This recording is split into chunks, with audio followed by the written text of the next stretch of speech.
Why are you doing this? Consider it an early anniversary gift. It's time for you to leave. The sound of heels on marble came first, then the clink of crystal, and the low, practiced laughter of people who had learned to make wealth sound effortless. Camille Denise Whitmore stood in the kitchen of their Buckhead estate at 7:45 in the evening, smoothing the front of her dress over the round curve of her belly, listening to the caterers arrange the final plates. She was 6 months pregnant, she was 32 years old tonight, and she had spent the last 3 hours making sure every detail of her own birthday dinner was perfect. The flowers were blush and ivory, arranged in the tall vases she had ordered from the florist on Peachtree. The menu was the one she had written herself after 2 weeks of back and forth with the caterer. The seating chart was in her handwriting, placed on a silver tray near the entrance, because Reginald had asked her to handle it, and she always handled it, and she had never once, in 6 years of marriage, asked herself why that was. She pressed one hand flat against her belly. The baby pushed back, one small, deliberate nudge against her ribs. She breathed in, she breathed out. The kitchen smelled like roasted garlic and fresh bread, and the expensive candles she had lit an hour before the first guest arrived. Every surface was clean, every detail was considered. This was what she did. She made things beautiful and functional and right, and then she stepped back so that other people could enjoy them. She had been doing that for a very long time. She picked up her glass of sparkling water and walked out to join her guests. The dining room was full. 17 people moved through the space with the ease of people who were accustomed to rooms like this one. Reginald's business partners stood near the fireplace, talking in the low, measured tones of men, discussing money without ever saying the word. The two couples from Greater Grace, who never brought a dish to any event but always arrived hungry, were already seated and reaching for the bread basket. Camille moved through the room the way she always did, gracious, composed, her smile warm and steady, the kind of smile that costs something but never shows the bill. She caught Tamara's eye across the room. Tamara Eloise Jefferson was standing near the window with a glass of sparkling water, one hand on her hip, watching the room the way she watched waiting rooms at the hospital, cataloguing, assessing, preparing for something nobody else had noticed yet. Tamara had been Camille's best friend since 7th grade at Roosevelt Middle School in Louisville's West End. She had become a labor and delivery nurse, which meant she had learned to read a room for danger before danger announced itself. Their eyes met. Tamara gave her one slow, searching look. Camille gave her the smile that meant I am fine. Tamara gave her back the look that meant I know what your fine looks like, and this is not it. Camille moved on. Reginald was at the center of everything. He always was. He stood near the head of the table, tall and broad-shouldered in his charcoal suit, filling the room with the particular energy of a man who had built his fortune from nothing and never let anyone forget it without ever quite saying so. He was laughing his big room-filling laugh. The one that had made her fall in love with him 9 years ago in a University of Kentucky Graduate School parking lot, when he was still just a man with a plan and a beat-up Cadillac and a certainty about himself that she had found electric. She had been 23. He had been 38. She had thought his confidence was vision. She had not yet learned the difference between a man who believed in himself and a man who only believed in himself. He caught her eye from across the room and raised his glass. She raised hers. There was nothing in his face that warned her. Dinner was served at 8:30. The food was exactly right. The conversation moved in the way. Conversation moved among people who had known each other for years and had nothing left to surprise each other with. Camille sat at her place near the center of the long table and answered questions and laughed at the right moments and kept her water glass full and made sure the caterer refilled the bread and did all of it with the practiced ease of a woman who had been performing competence for so long it no longer felt like performance. The speeches began at 9. Reginald's chief of staff stood first. Darlene was 29 years old, with the particular polish of a woman who had learned to make herself indispensable. She was wearing a burgundy dress that Camille had seen before, not in person. In a photograph she had found on Reginald's phone 7 months ago, late on a Sunday night when he had left it on the kitchen counter, and she had picked it up to check the time. She had seen the photograph. She had set the phone down. She had gone upstairs and gotten into bed and lain very still in the dark and told herself a story about what she had not seen. Now, Darlene stood at the head of the table and read a prepared toast that went on 3 minutes too long and used the word dynamic 4 times. Camille kept her face still. She was practiced at this. She had been keeping her face still in this marriage for a long time. Then Reginald stood. He thanked the guests. He thanked the staff. His voice was warm and easy, the voice of a man completely at home in his own story. He reached into the interior pocket of his suit jacket with the unhurried motion of a man who had rehearsed this moment. He produced an envelope. He set it in front of Camille's dinner plate. He looked at her, not with cruelty, which would at least have been honest, with something that looked like practiced neutrality, the careful face of a man executing a plan. He said in front of 17 people, in a room that went so quiet she could hear the candle flames, said, "I think it's time we had some changes around here." Camille did not move. She did not look at the envelope. She looked at him. She was aware of every eye in the room rotating toward her face, with the slow, terrible precision of a crowd watching an accident. She was aware of her hands on the table, very still on either side of her dinner plate. She was aware, with a clarity that felt almost detached from her body, of the baby shifting inside her, one small push against her ribs, as if to remind her that she was not alone in this body. She picked up the envelope. She did not open it at the table. She pushed back her chair. She said, in a voice that she would not recognize as her own until much later, said, "Excuse me for just a moment." She walked to the powder room at the end of the hall. She closed the door. She turned on the faucet. She opened the envelope. The paper inside was heavy and cream-colored and printed in clean, professional type. She read the words at the top of the first page: "Petition for dissolution of marriage." Her name, his name, the date, today's date. Today, her birthday. She read the first page. She read the second page. She read the third. She read the proposed terms, which were laid out with the quiet confidence of a man who had already decided how this ended. She read the section about the prenuptial agreement she had signed at 26. In love and trusting, and completely unaware that documents were how people who did not love you protected themselves from you. She read the companion motion. She read it twice.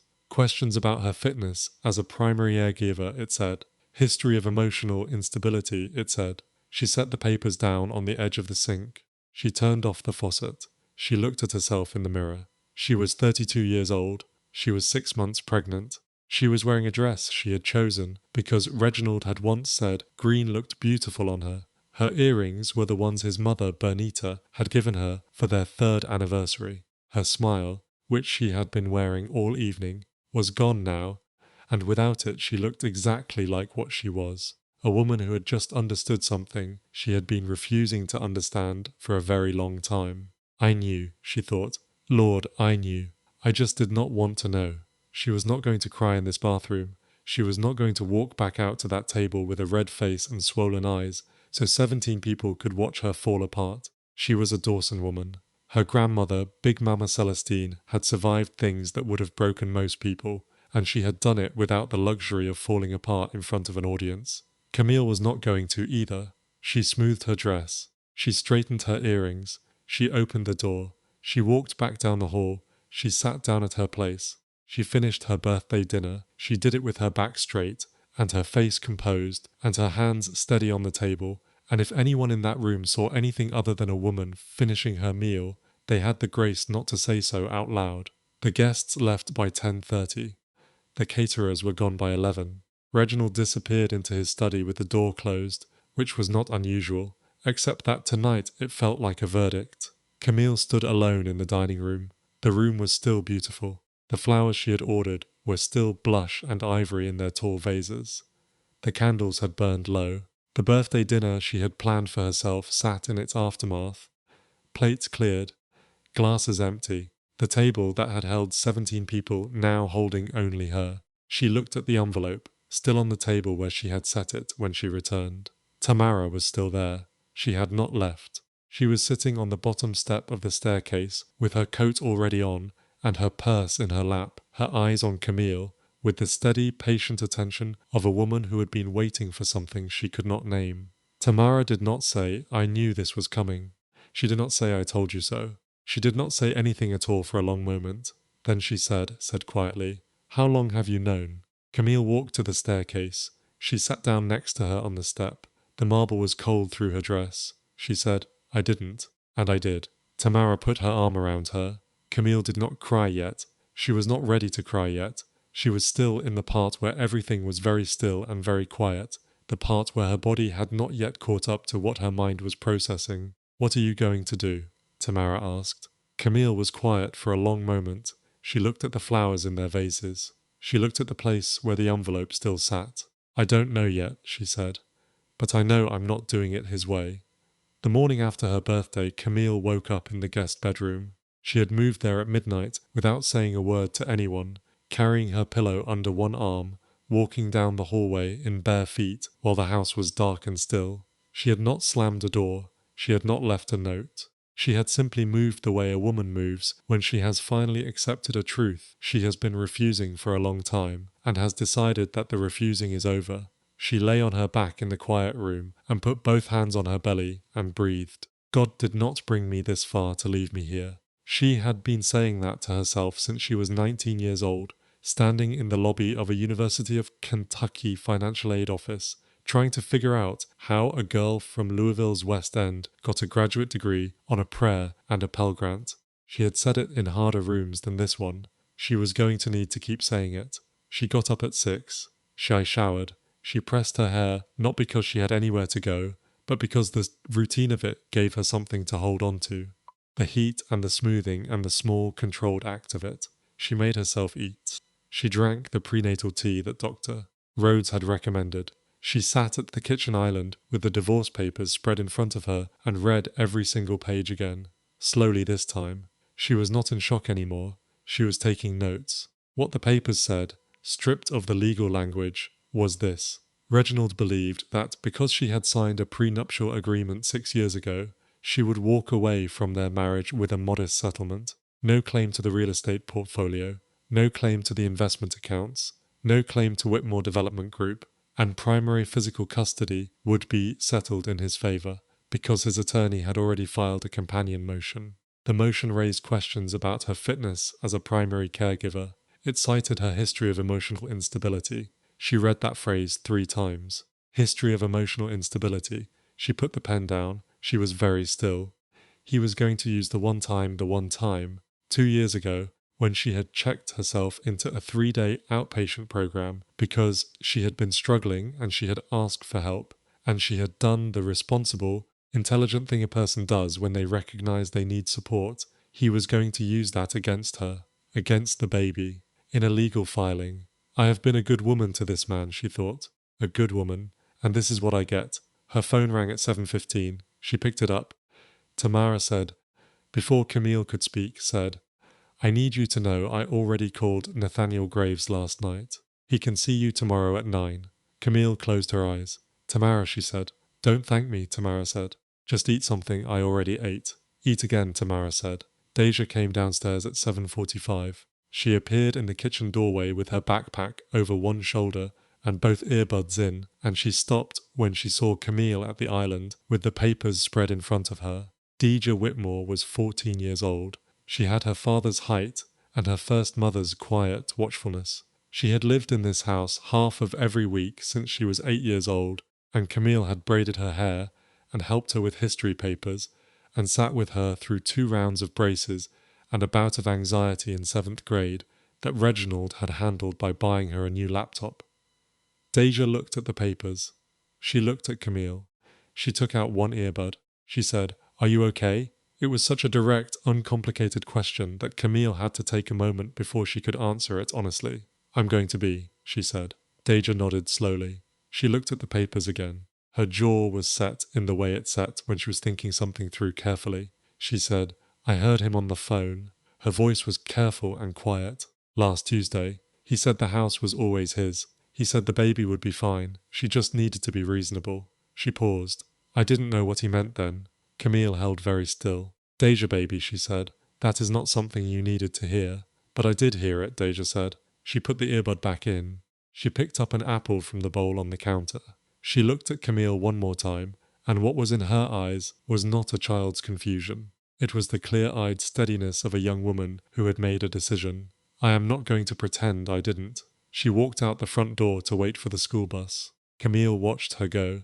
Something's settled in her chest that was not comfort exactly, but something close to recognition. The girl was watching, the girl was paying attention, and the girl had just made a choice, small and quiet and unmistakable, about whose side she was standing on. The phone rang again at 8. Loretta May Dawson said, before Camille could say hello, said, I saw Keisha's Facebook post. Camille closed her eyes. Of course someone had posted about it. Mama, she said. Don't mama me, Loretta said. I need you to tell me what is happening with your marriage. I was going to call you today. You were going to call me when you were ready, Loretta said, which means when you had yourself together enough to protect me from the truth. I know exactly how you operate, Camille Denise. The silence between them stretched. He served me divorce papers at my birthday dinner, Camille said, in front of everyone. The silence on the other end of the line changed. It became the particular silence of a mother who has something to say and is choosing the order of her words very carefully. Are you somewhere safe? Loretta said finally. I'm home, Camille said. That is not what I asked. Yes, Mama, I am safe. Okay, Loretta said. Another pause. Now listen to me. I know what I would have done in my day. I know what my mother would have told me to do. But I am not going to tell you to stay, and I am not going to tell you to go. Her voice was steady and serious, and in the way it only got when she meant every word. What I am going to tell you is this. You are smarter than he has ever given you credit for. You always have been. Use it. It was the most useful thing her mother had ever said to her. After she hung up, Camille sat with that for a long moment. Then she picked up the divorce papers. She walked down the hall to the home office she had used for the past 3 years. The one down the hall from Reginald's. The one with her own files and her own systems and her own careful documented record of everything she had contributed to this marriage and to this business. She opened the bottom drawer of the filing cabinet. She took out a folder. She had kept this folder for 2 years. She opened it and checked the contents, and what was inside was orderly and complete and exactly where she had left it. And she allowed herself just for a moment, just one quiet moment alone in the room, where she had done so much invisible work, to feel the first small thing that was not pain or fury or grief. She felt ready. Nathaniel Graves's office was on the 14th floor of a building in Midtown Atlanta. It was nothing like the offices of the attorneys Reginald used. No glass and chrome and aggressive artwork. No receptionist who looked through you while smiling at you. There were family photographs on the walls, going back at least 3 generations by the look of them. There was a plant in the corner that had been there long enough to grow tall. There was a box of tissues on the conference table that was not hidden in a drawer, which meant he had learned to keep it where people could reach it without having to ask. He came out to the waiting area himself to greet her. He was 51 years old, dark-skinned and silver-templed, with reading glasses pushed up on his forehead. He shook her hand and looked at her directly, which she appreciated, because she had grown accustomed to being looked at as an extension of her husband. Camille, he said, I have been practicing family law for 24 years, and I want you to know, before we sit down, that I do not take cases I am not willing to fight. That is what I am here to find out, she said. They sat down. He had already reviewed the documents. Tamara had sent them the night before. He went through them with her, without talking down to her, without softening things unnecessarily, treating her exactly the way she deserved to be treated, as a woman who could handle the truth and act on it. Here was the truth. The prenuptial agreement, as written, was aggressive but not airtight. There were provisions that could be challenged. Specifically, the clauses that failed to account for her direct and documented contribution to the growth of Whitmore Development Group during the marriage. Under Georgia law, certain contributions to marital assets by a non-titled TPS could complicate a prenuptial agreement's enforcement, particularly when those contributions were substantial and verifiable. How substantial are your contributions? Nathaniel asked. Camille opened her bag. She took out the folder. Nathaniel went quiet when he saw what was inside. There were 3 years of records, contracts she had negotiated, properties she had identified and brought to the portfolio before they were acquired, with the email chains to prove it. 2 development projects she had managed from site selection through permitting, through groundbreaking, while receiving no formal title, no equity acknowledgement, and no compensation beyond her role as wife. There was a 17-page financial analysis she had written in the first year of their marriage, the one Reginald had presented to an investor group under his own name. the one that had secured a $47 million equity partnership. Her name appeared nowhere on the final document. Her handwriting was on every page of the original draft. Nathaniel was quiet for a long time. "You have been keeping this," he said. It was not a question. "I am an urban planner," she said. "I document things." She had not known she was building a case. She had thought she was just being careful. That thought landed in her chest with a weight she had not anticipated, because the truth was that she had not kept these records as weapons. She had kept them because she was proud of her work, because the work was good, but because somewhere in the part of her that had never fully stopped being a graduate student, she had needed to be able to point to what she had made, even when no one was looking. Reginald had never thought she was building anything. He had thought she was just keeping files. "Tell me about the fitness motion," she said. Nathaniel set the folder down. He folded his hands. "It is a pressure tactic," he said directly. "Your 3-day outpatient stay voluntarily sought, completed, clinically unremarkable, does not constitute grounds for custody modification under Georgia law. A judge would likely see it for exactly what it is, an attempt to intimidate you into a faster and less favorable settlement."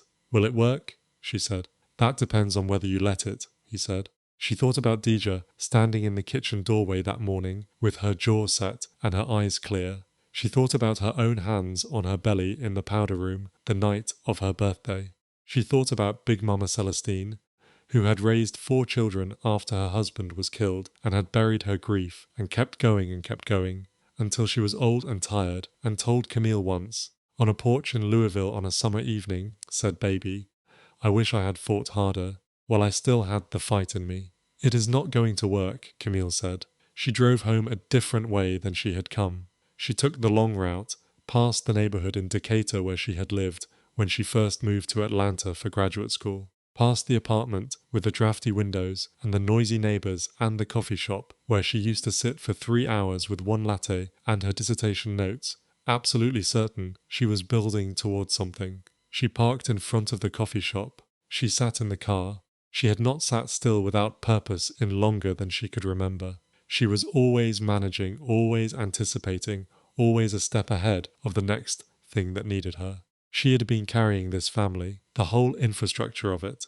the house and the social calendar and Deja's appointments and the business relationships she maintained, with a card on every birthday and a smile at every event. She had been doing all of it by herself. For 6 years, the baby moved. She put her hand on her belly. "I know," she said quietly. "I know." She did not say it to the baby. She said it to herself. "I know what I am going to do. I have known for longer than I wanted to admit. I just needed to get still enough to hear it." She called Tamara. "I need you to help me go through some things tonight," she said. "Bring food, not something light. Real food." "I am already outside your house," Tamara said. Camille closed her eyes and laughed. It was the first real laugh since the night before. It came out shaky and slightly too loud, and she did not care even a little. "Of course you are," she said.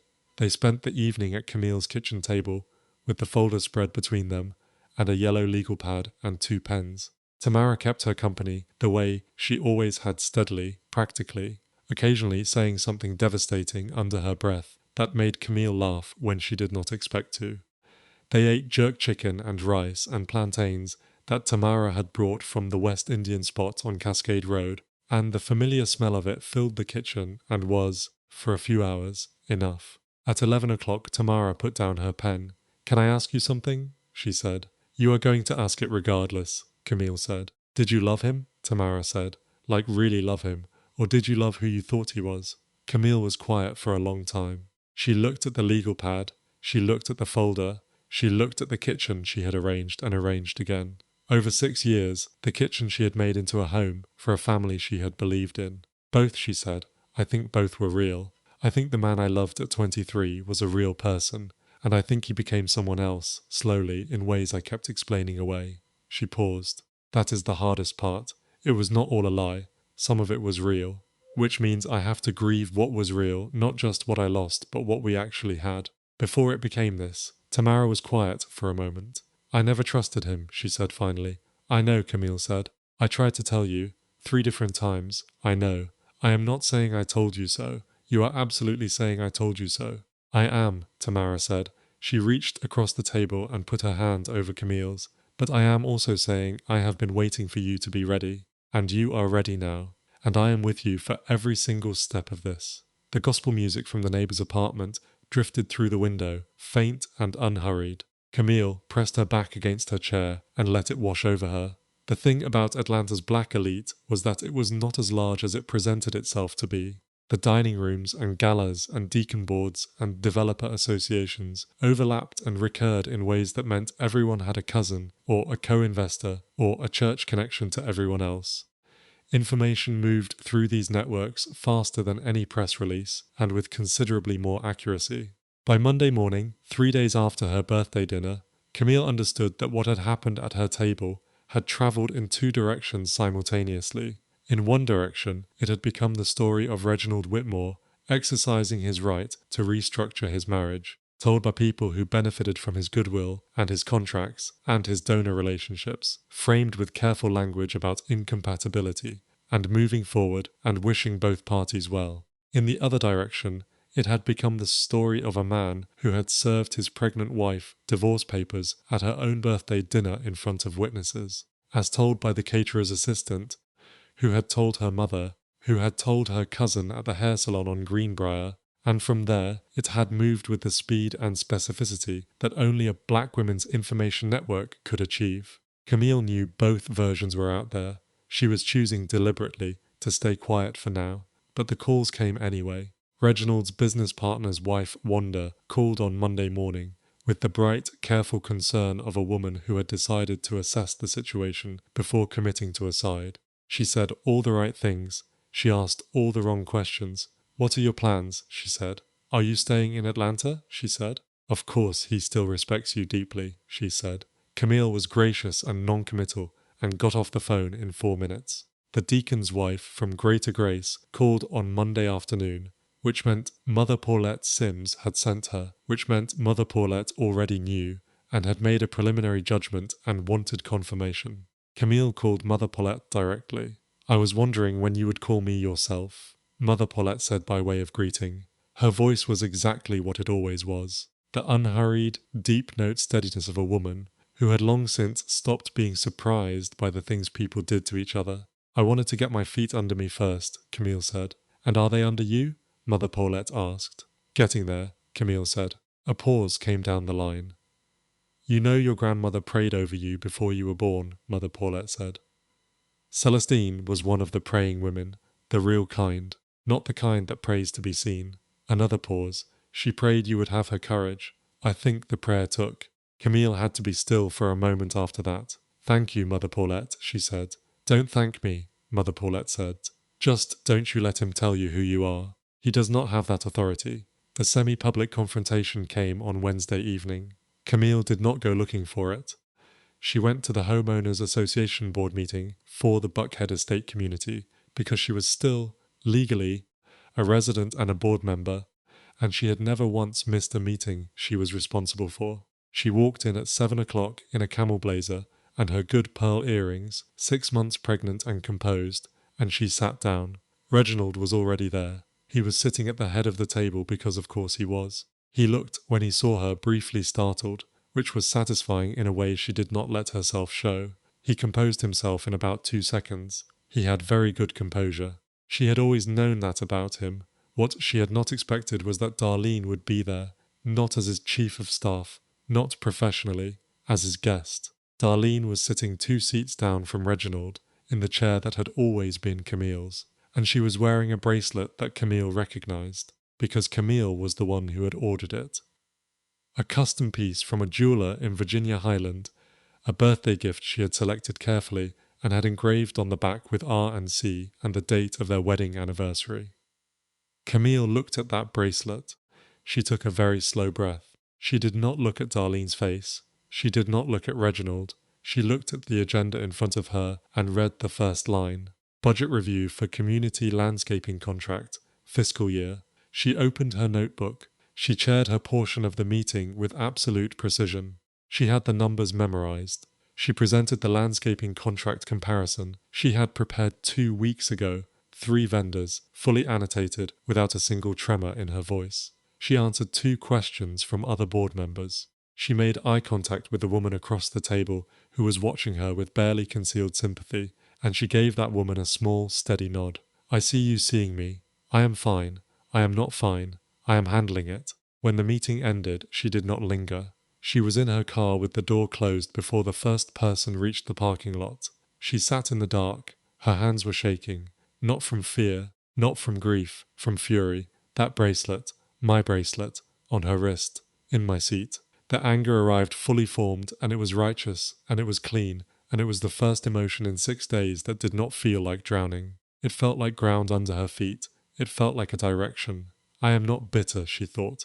I am not broken. I am done. She called Nathaniel Graves from the parking lot. I need to talk to you about the prenuptial agreement provisions, she said. Specifically the clauses about undocumented marital contributions to titled business assets. I have been waiting for this call, he said. How strong is our position? She asked. She heard him settle in his chair. With what you have brought me, he said, Camille. If this goes in front of the right judge, his attorneys are going to have a very difficult time. Then let us make sure it goes in front of the right judge, she said. She ended the call. She put the car in reverse. She drove home. The memories came at night, not all at once. They came the way the tide comes in, gradually, steadily, covering the ground she had thought was stable. She would be in the middle of something ordinary, making tea or folding laundry, and then without warning she would be somewhere else entirely. She remembered the year she had paused her doctorate. It had been presented as a temporary thing, a season. Reginald's development company was expanding into 3 new markets simultaneously, and he needed her. Not formally, not on paper, but in all the ways that mattered managing the household so he could focus. Reviewing contracts at midnight because she had the analytical training and the attention to detail that his team lacked, making the phone calls and writing the correspondence and maintaining the relationships that kept his business ecosystem functioning while he was traveling. She had told herself it was an investment in their shared future. She had told herself her research would be waiting for her when this season passed. She had said the words out loud to her dissertation advisor at the University of Kentucky. She had said them to Tamara. She had said them to her mother Loretta. And each time she said them, the words felt less like a plan and more like a story she was telling herself so she could keep moving forward. The research was still waiting. 3 years later, still waiting. She remembered the night of the Soul presentation. Reginald had been preparing for 6 weeks for that meeting. A group of international investors considering a $47 million equity partnership with Whitmore Development Group. The presentation needed to be airtight. It needed data and projections and a narrative that was both ambitious and credible. He had asked her to help. She had done more than help. She had written the analytical framework from scratch, 17 pages of market analysis and financial modeling, drawing on her doctoral research in urban development and economic patterns in secondary American cities. She had worked on it for 3 weeks, late at night after everything else was handled, in the home office while Reginald was on phone calls in his study. She had printed her draft and placed it on his desk. He had taken it to Seoul. He had come home with a signed letter of intent. He had thanked the team. He had thanked his financial advisors. He had thanked the attorney who had reviewed the final deck. He had not mentioned her name once. She had not said anything. She had told herself that was what partnership looked like. She had told herself that his success was their success. She had smoothed the front of her dress and smiled and poured the champagne when he celebrated, and she had put the original draft of those 17 pages in a folder at the back of her filing cabinet. She had not known then why she was saving it. She knew now. There was the morning she had announced her pregnancy alone. Reginald had been in Dubai, a development conference. She had taken 3 tests over 2 days to be certain, and then she had sat in the bathroom on the edge of the tub with the 3rd test in her hand and the news expanding inside her like something enormous and luminous and terrifying. She had wanted to call him immediately. She had called him. He had not answered. She had left a voicemail that she had recorded 3 times before she got the words right. He had called back 6 hours later. He had said, "That's great news, Camille. Really, I'll be home Thursday." She had sat with the phone in her hand after he hung up. She had called Tamara instead. She had called her mother. She had cried on the phone with both of them for entirely different reasons, and she had been grateful deeply. Privately, achingly grateful that she had people who showed up for the moments her husband was too busy to show up for. She had told herself that was just the nature of building an empire. She had told herself things would slow down once the next phase was complete. There was always a next phase. The memories did not make her hate him. That was the thing she had not expected. They made her grieve. They made her grieve the years she had given to a vision of partnership that had only ever existed on her side of the marriage. They made her grieve the woman she had been at 26, signing a prenuptial agreement with her hands steady and her heart certain, believing she was choosing a future with someone who was choosing her back. She had been choosing him. He had been protecting himself. She had not understood the difference until now. She sat at the kitchen island one morning with her legal pad and she made a list. Not of grievances. She did not need a list for that. She made a list of everything she had contributed to this marriage and to this business that existed nowhere in any official record. Every negotiation, every relationship maintained, every contract reviewed, every project managed, every night she had set aside her own work so that his work could move forward. The list took up 4 pages. She looked at it for a long time. Then she picked up the phone and called Nathaniel Graves. "I have some additional documentation," she said. "I would like to bring it to you." "Come in tomorrow," he said. 8 o'clock. She folded the list and put it in the folder. She had spent 6 years being invisible inside her own marriage, inside her own life. She had made herself smaller and quieter and more accommodating, year by year, in increments so gradual she had not noticed the shape of what she was becoming. She was done being invisible. She was done making herself small. She looked at her reflection in the kitchen window, the morning light catching her face, 6 months pregnant, and 32 years old, and sitting in a house full of things she had made beautiful for a man who had never once asked her what she needed. She was not starting over. She thought that clearly and deliberately. She was not starting over because starting over implied she had lost something she needed to rebuild. But she had not lost herself. She had set herself aside carefully in a drawer, and she was taking herself back out now, and what was in that drawer was intact and functional and more than enough. She was not starting over, she was beginning. There was a night, a Thursday 10 days after her birthday, when it all caught up to her. She had been moving, she had been practical and precise, and she had kept herself in motion, because motion had always been her way through hard things. But the body has its own timeline. The baby had its own demands. And there was a night when all of it, the grief and the fury and the exhaustion and the fear she had been managing, like a project manager managing a crisis, stopped being something she could stay ahead of. Reginald had moved into the hotel suite his company kept for out-of-town clients. Deja was at her mother's this week. The house was very large and very quiet. Camille was alone in a house that had her things in it, but had never quite been her home. She knew that now in a way she could not have named 6 months ago. She made herself dinner, salmon and roasted sweet potatoes the way her grandmother used to make them, with brown sugar and just a little cayenne. She ate at the kitchen island because she did not want to sit at the dining room table. She watched the news without hearing it. She did the dishes and dried them and put them away, and then she stood in the kitchen in the quiet, and she did not know what to do with her hands. She went to the bathroom, she filled the tub, she got in the water, she lay there, the baby kicked once, then again. A slow rolling movement like a greeting, and Camille Whitmore, who had not cried, not really, not fully since the powder room on the night of her birthday dinner, put her hands on her belly, leaned her head back against the porcelain, and cried. Not the controlled kind, not the one-tear down-the-cheek kind that women learn to perform when they need to cry in front of other people, without alarming them. The other kind, the ugly kind. The kind that sounds like something you have been holding for a very long time. The kind that comes from deep in the chest, from the place where grief lives, when you have been too busy and too necessary and too composed to let it out. She cried for the marriage she had believed she was in. She cried for the doctorate she had paused, the research she had set aside, the version of herself who had been going to change how cities thought about housing equity, who had put that work in a drawer because she was going to support them both, and then they were both going to build their dreams. And that was the deal, the unspoken deal, and he had let her believe it for 6 years. She cried because she had known. She had known in the way you know things you are not ready to know.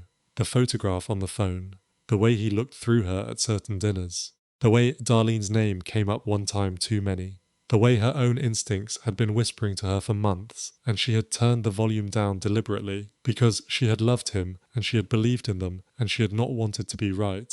She cried because she had known, and she had chosen not to know, and she was not going to let herself off the hook for that part.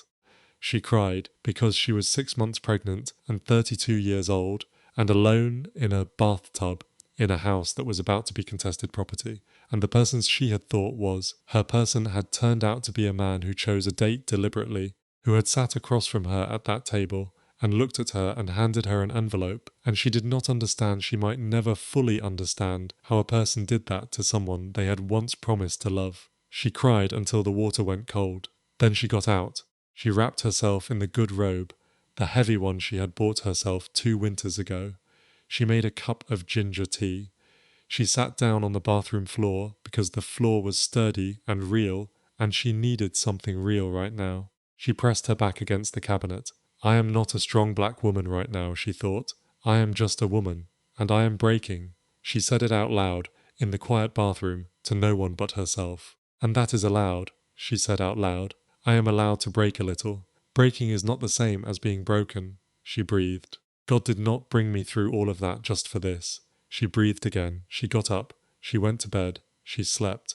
The next morning, she had her appointment with Dr. Rhodes. It was a standard 32-week checkup. Blood pressure, fundal height, fetal heart tones, the usual litany of numbers that had all been reassuringly normal throughout this pregnancy. Dr. Imani Rhodes moved through the clinical portion of the visit with the quick, competent hands of a woman who had done this thousands of times and had never once become mechanical about it. Then she pulled her rolling stool up close and took off her stethoscope and looked at Camille. Okay, she said. The baby is excellent. Now I want to talk about you. I am fine, Camille said automatically. Dr. Rhodes raised one eyebrow. You have elevated stress markers that I have been watching for 3 weeks, she said, not unkindly. Your blood pressure is creeping. You have lost 4 pounds since your last visit, which at 32 weeks is the wrong direction. And you are sitting on my exam table right now with the face of a woman who has been holding a very large and very heavy thing entirely by herself. She paused. Not the baby. The other thing. Camille looked at the ceiling. How are you doing? Dr. Rhodes asked. Not the pregnancy. You. Camille had been waiting without knowing she was waiting for exactly that question. She had been answering versions of it wrong for 10 days, saying she was fine, saying she was handling it, saying the baby was healthy, and that was what mattered. No one had asked about her, not in those exact words, not in that order. She looked back at Dr. Rhodes. I do not know, she said honestly. I have been so busy trying to survive the last 10 days that I have not been able to answer that question. Dr. Rhodes nodded, not with pity, with recognition. Then that, she said, is the most honest thing you could have said, and it is the starting point. She uncapped her pen.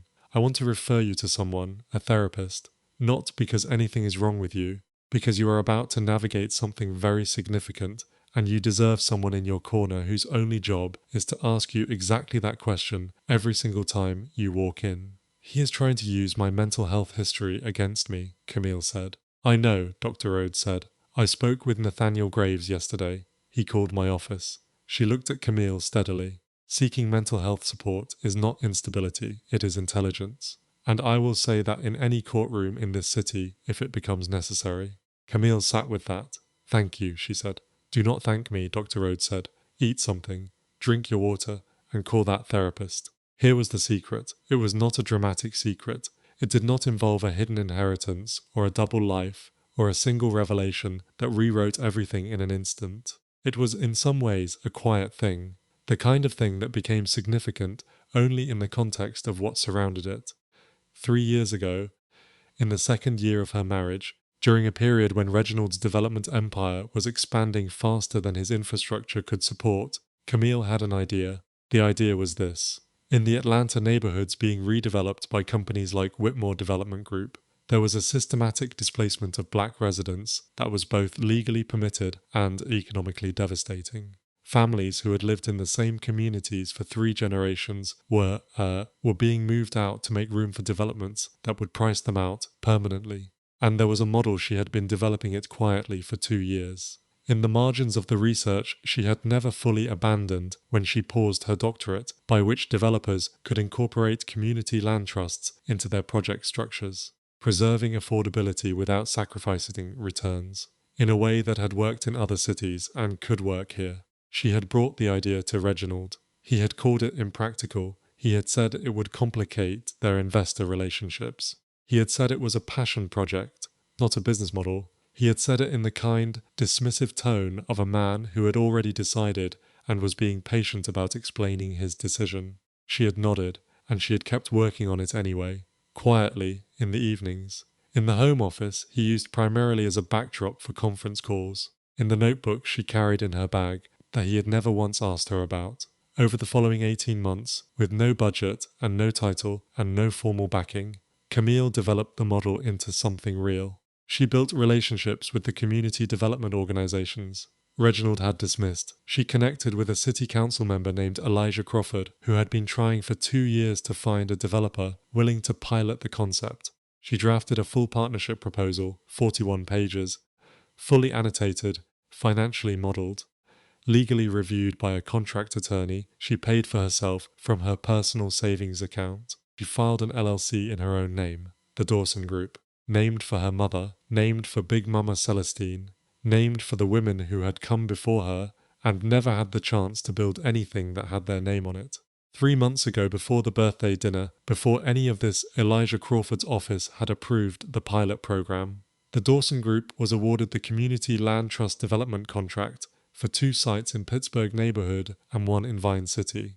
The contract value was $12 million over 3 years. The funding came through a combination of city housing development bonds and a private philanthropic partnership that Camille had secured in a meeting she had attended on a Tuesday afternoon while Reginald was traveling.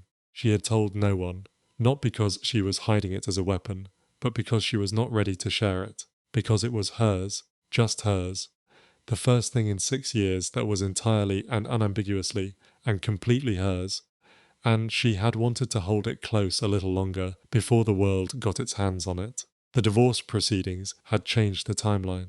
Nathaniel Graves learned about the Dawson Group on a Wednesday morning, 2 weeks after their first meeting. Camille arrived at his office with the LLC formation documents and the development contracts and the $12 million award letter and set them on the conference table. He was quiet for a long time. "You did all of this," he said carefully, while also managing a household, a stepdaughter, a pregnancy, and a full calendar of your husband's professional and social obligations. "Yes," she said, "without any of his resources. Without a dollar of his resources," she said. "My own personal savings. The time I had at night and on weekends, and in the margins of a life that was mostly organized around someone else's priorities." Nathaniel took off his reading glasses. He set them on the table. "Camille," he said, "his attorneys are going to try to argue that your economic dependence on him throughout the marriage justifies the prenuptial terms." He paused. "This document fundamentally changes that argument." "I know," she said. She had not known she was building a case, but she had been building something. And it turned out that building something for yourself, with your own hands and your own mind, in the margins of a life that someone else was trying to define for you, that was the best case you could make for your own worth. Not in a court of law, in the court of your own heart. That was the verdict that mattered, she told Tamara that evening on the phone. There was a silence from Tamara's end that lasted approximately 4 full seconds. "Camille Denise Dawson Whitmore," Tamara said. "Yes," Camille said. "You have been walking around for 3 years with a $12 million development company that you built from scratch, and you did not tell me. I was not ready. I am your best friend," Tamara said. "You are my best friend, and I love you, and I was not ready," Camille said. Another pause. "I knew you were smarter than him," Tamara said. "I have been saying this for years." "You have," Camille agreed. "Baby girl," Tamara started, and then broke off into laughter, and Camille laughed too, and it went on longer than either of them intended. The laughter of 2 women who had known each other since 7th grade. Laughter that had been waiting in the back of the throat. Laughter that meant, "We made it this far. We are still here. It is going to be all right." The mediation session was scheduled for a Tuesday morning, The location was a neutral conference room in the offices of a firm neither party had used before. It was a required step under Georgia law before contested divorce proceedings moved to trial. Nathaniel Graves considered it strategic preparation.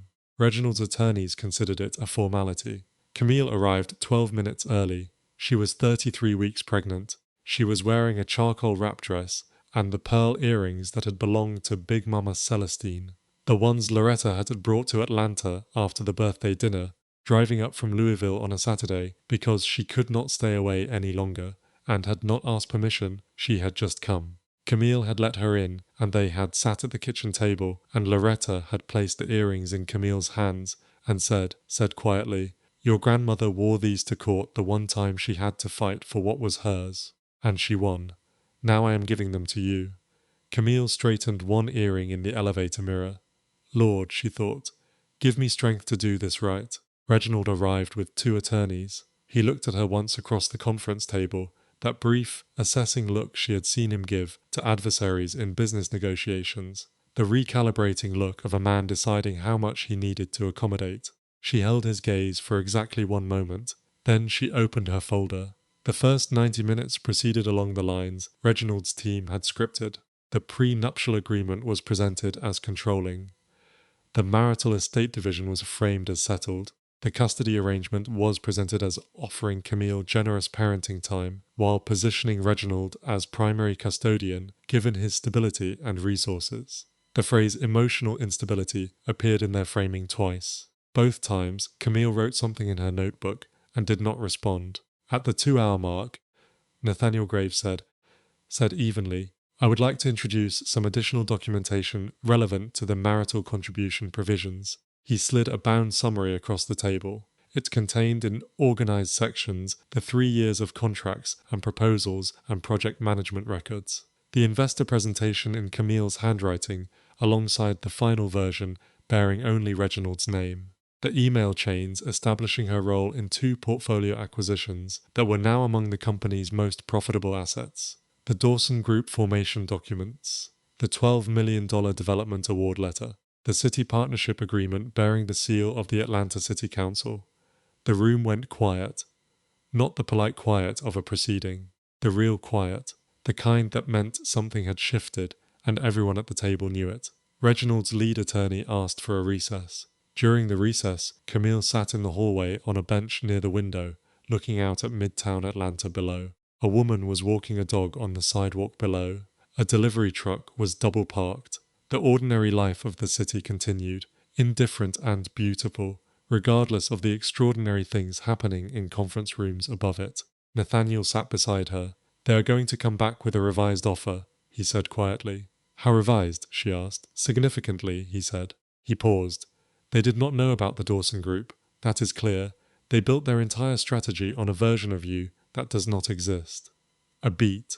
It may never have existed. They built their entire strategy on a version of me that does not exist." She let that settle. "What do I want?" she said. Not to Nathaniel exactly. More to herself, to the woman sitting in that hallway with her grandmother's earrings and her hands folded over her belly. "You tell me," Nathaniel said. She looked at her hands. She looked at the city below. "I want the house," she said. "I need stability for this baby. I will give him the timeline he needs to refinance or buy me out. I am not unreasonable, but I need the house through at least the first 2 years." "Okay," Nathaniel said, writing. "I want Deidre's educational trust formalized. Not contested, not conditional. He makes promises to that girl, and I need them in writing where she can hold him to them when she is old enough to need to." Nathaniel nodded and kept writing. "And I do not want the fitness motion to appear anywhere in the final record," she said. "Not sealed, not redacted, withdrawn. Completely. That is a non-negotiable condition." "Understood," he said. He capped his pen. "What about the Dawson Group?" She shook her head. "That was never his," she said. "It is not in the marital estate. It stays exactly where it is. Mine," she thought. "Just mine. The way it always was." Reginald came out of the recess room alone, without his attorneys. He stood in the hallway and looked at her, and she looked back at him. And for a moment, they were just 2 people who had once been in love with each other, standing in a hallway on a Tuesday morning, with a great deal of wreckage between them and a life they had once shared, now being divided into columns on a legal document. When did you build it? He asked. His voice was not what she had expected. It was not angry. It was something closer to bewildered. I have been working on it for 3 years, she said. You never said anything. You told me it was not practical, she said. The first week I brought it to you. Do you remember? He was quiet. It did not stop being a good idea because you said so, she said. It just had to find a different door. He looked at her belly, then back at her face. Something moved across his expression that she could not fully read. Something that might have been regret, or respect, or the particular sadness of a man who had held something valuable and treated it carelessly, and was now, too late, beginning to understand what that meant. I did not think you would fight, he said. She looked at him. My mama raised me better than to beg a man to stay, she thought. She raised me to know my worth and protect it. I know, she said. That was your mistake. She turned and walked back into the conference room. Mother Paulette Sims had been at Greater Grace Missionary Baptist Church for 46 years. In that time, she had seen 7 senior pastors, 3 building campaigns, 2 financial crises, 1 choir director situation that had nearly split the congregation entirely, and approximately 400 marriages, including the ones that had looked perfect from the outside. She called Camille on a Thursday evening, 2 days after the mediation session. She did not ask how it had gone. She already knew because information travelled the way it travelled in this community, and because Mother Paulette had been here long enough to have people at every table. Come for tea, she said. Saturday morning. Bring something to eat if you want. I will have the good cups out. Camille came. Mother Paulette lived in a brick house in southwest Atlanta that she had been in since 1973. The garden was meticulous even in the cooling weather. The living room had photographs going back to the 1940s on every available surface. It smelled like cedar and lavender and the specific irreplaceable comfort of a house that had been a home for a very long time. They sat with tea. Mother Paulette did not say anything profound right away. They talked about the garden. They talked about the baby Mother Paulette had very definite opinions about names and did not hesitate to share them. They talked about Loretta, who Mother Paulette had known for 30 years through the Baptist Women's Auxiliary. They ate the apple cake Camille had brought from the bakery on Cascade. And then, when the cups were half empty and the morning light had moved across the floor from the east windows to the south ones, Mother Paulette set down her cup. You know what your grandmother had that most people do not? She asked. Camille shook her head. She knew the difference between endurance and acceptance, Mother Paulette said. She folded her hands in her lap. Endurance is what you do when you have no choice. Acceptance is when you stop pretending there is not another option. A pause. Celestine endured a great deal in her life, but she never accepted that the way things were was the way they had to stay. That distinction saved her, and it is going to save you. Camille was quiet. I kept waiting, she said slowly, for him to be the man I thought he was. I kept thinking if I was just patient enough, if I gave him enough room, he would come back to that. And, Mother Paulette said, he did not change, Camille said. I just got better at adjusting to the distance. Mother Paulette nodded once. That is the wisdom right there, she said. You did not fail your marriage. You outgrew the terms of it. And when a woman outgrows the terms of something, she has 2 choices. She can make herself smaller, or she can renegotiate. She picked up her cup. You chose right. Benita Whitmore called on a Friday. She was 69 years old and had always treated Camille with the uncomplicated warmth of a woman who was simply glad her son had married someone with genuine sense. She and Camille had had Sunday dinners and garden club events, and 3 Christmases together, and Bernita had never once inserted herself into the marriage, never taken sides, never made anything complicated. She was making something complicated now, she called, and her voice was careful, and she said, Camille, I need you to know something. Okay, Camille said. I did not know he was going to do it that way, Bernita said. On your birthday, in front of people. A pause. That was not something I would have supported, and I told him so. Camille held the phone very still. Bernita, she said. I am not calling to ask you for anything, Bernita said. I am not calling to make this harder for you. I am calling because that baby is my grandchild, and you are going to be a wonderful mother, and I need you to know that whatever happens between you and my son, I am not going anywhere. Her voice was steady and she was clearly not going to cry, which Camille respected enormously. He made a choice I cannot defend. I do not intend to try. Thank you, Camille said. Do not thank me, Benita said. That is just the truth. A beat. I heard about what you built. The Dawson Group. Another beat, and when she spoke again, her voice had something soft and proud in it. Your grandmother would have been so proud. Camille pressed one hand flat against her chest. She could not speak for a moment. She would have shown up at the ribbon cutting with a church hat on. She finally managed. Benita laughed. It was a real laugh. The kind that meant something. She absolutely would have, Benita said. Deja texted on Saturday evening. The text said, "Can I come over tomorrow?" Camille texted back, of course. "I will make those pancakes you like." Then another text came from Deja. "I told my dad that I want to live with you after the baby comes. Like, primarily. I know it is complicated, but I wanted you to know." Camille read that text 3 times. She did not answer right away. She sat with it, the weight of it, the tenderness of it, the enormous responsibility of it. She was not going to make this into something it was not.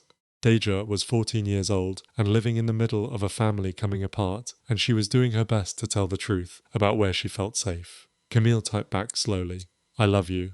We will figure out the details, the grown-ups will work that out. But I want you to know that wherever I am, you have a place there." A pause. Then Deja replied, "I know.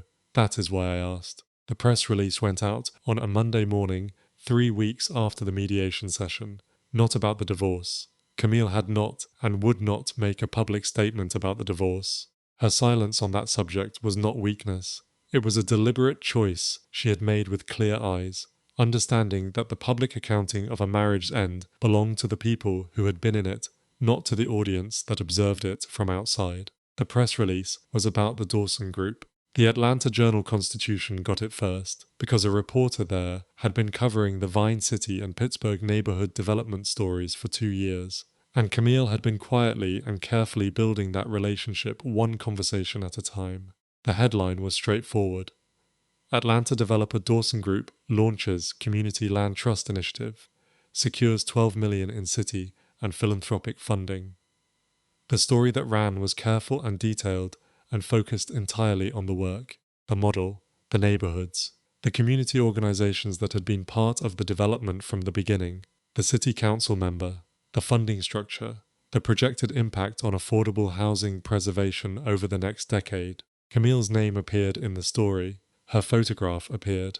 She was described as the founder and CEO of the Dawson Group, a former urban planning doctoral candidate who had spent 3 years developing the model before launching formally the previous year. Her relationship to Reginald Whitmore was mentioned once, in the third to last paragraph, as context, not as her identity, as context. She read the story sitting at the kitchen island at 6:45 in the morning in the house that was, pending final settlement terms, still hers. She was drinking her prenatal tea.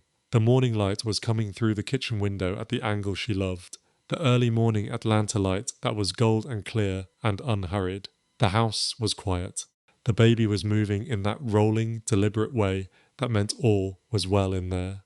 Her phone began to ring, Tamara first, then Loretta, then Nathaniel, then Elijah Crawford's office. Then a number she did not recognize, which turned out to be a program director at a national community development financial institution who had seen the story and wanted to talk about expansion. Then a number she recognized. She let it ring. A text arrived. "What you have built is extraordinary. I mean that." From Reginald. She looked at the text for a long moment. She put the phone face down on the counter. She picked up her tea. She looked out the window at the morning light on the garden. She did not respond. Not out of cruelty. Not out of bitterness. But because there was nothing she needed from him right now. Not his acknowledgement. Not his admiration. Not even his regret. She had spent 6 years needing things from Reginald Whitmore that he had given partially or withheld entirely. And she had learned, slowly and at significant cost, that her worth was not determined by whether he recognized it. She knew who she was. She had built something to prove it to herself. Only herself. I did not come this far to end up like this, she thought.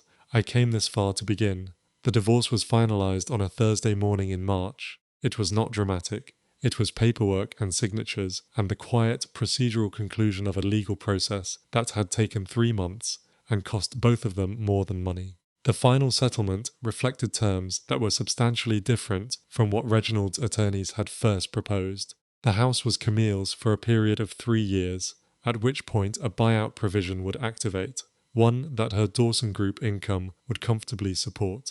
The fitness motion had been withdrawn in full, with prejudice, in the second mediation session. The prenuptial agreement's marital contribution provisions had been successfully challenged on the basis of her documented work, and the settlement reflected a fair accounting of what she had actually contributed. Dejar's educational trust was formalized and fully funded and irrevocable. Camille drove herself to the courthouse. She drove herself home.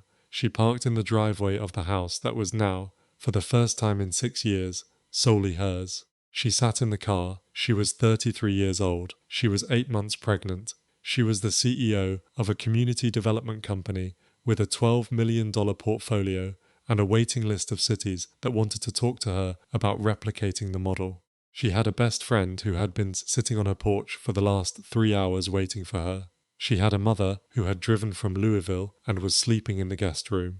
She had a stepdaughter who had asked to be with her and would be. She had herself. She had had herself the whole time. She had just forgotten for a little while that it was enough. Starting over had terrified her. She understood that now, but staying would have destroyed her. She got out of the car. She went inside. Tamara was on the couch. Loretta was in the kitchen. The smell of something extraordinary, her grandmother's macaroni recipe, the one that took 3 hours and tasted like every Sunday that had ever mattered, filled the whole house from the front door to the back. "It is done?" Tamara asked. "It is done," Camille said. Loretta came out of the kitchen with a dish towel over her shoulder and looked at her daughter the way mothers look at daughters when they are too full of feeling for any one expression to hold all of it.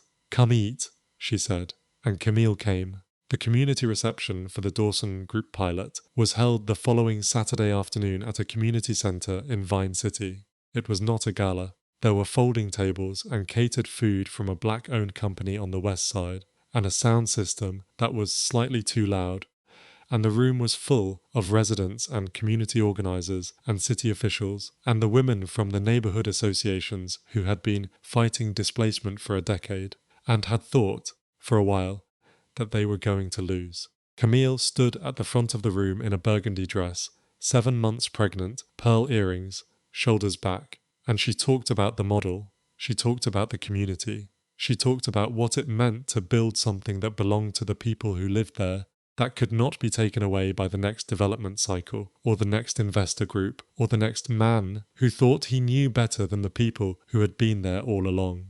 She talked about her grandmother. She talked about a woman who had grown up in Louisville in a neighborhood that had been cleared for a highway she never drove on and was never compensated for. She talked about what it meant to carry that history forward into work that was trying to do something different, something that left people in the place they had built their lives. She did not talk about her marriage. She did not mention Reginald. She did not say one word about the last 3 months, because this room was not about that. This room was about something she had built, and the people in it deserved her complete, undivided, fully present self. When she finished, an older woman in the second row stood up. She was maybe 70 years old. She had a church hat on, a wide-brimmed navy one with a flower on the side that had clearly been worn on many significant occasions.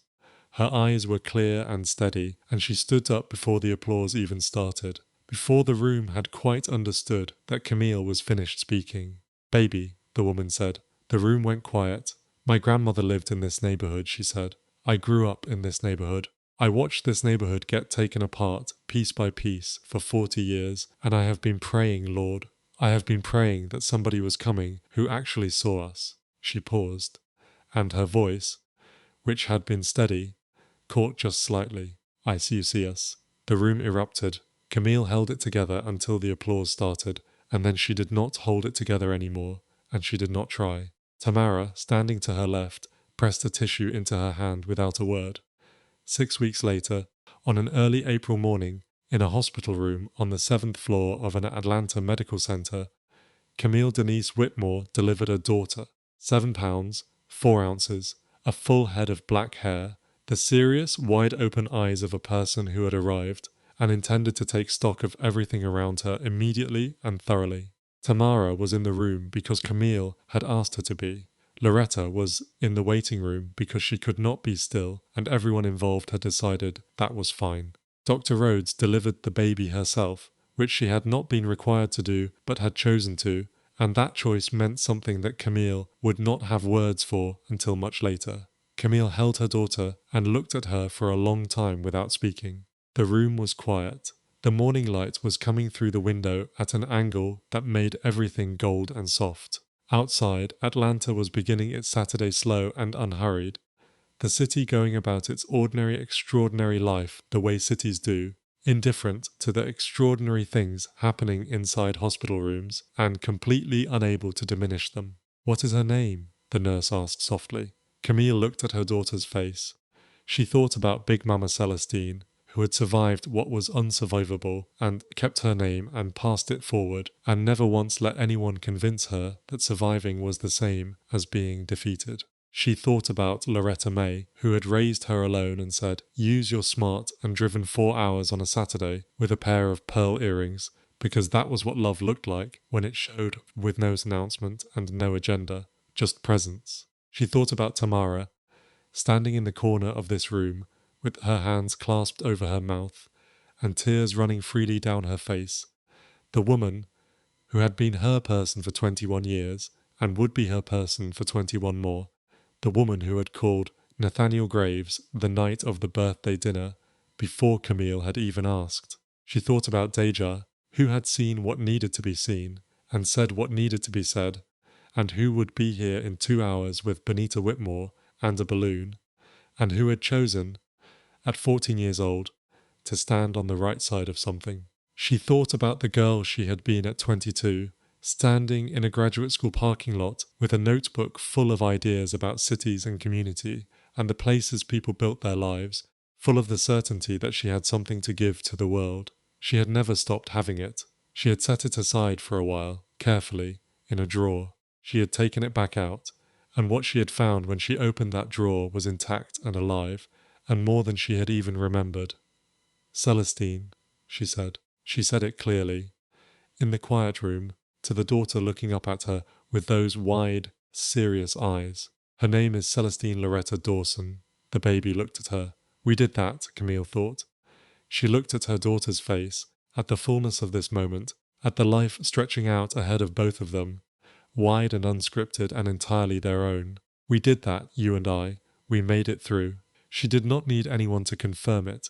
She did not need anyone to witness it, though Tamara was there, and Tamara saw everything and would remember it for the rest of her life. She knew it herself. That was new.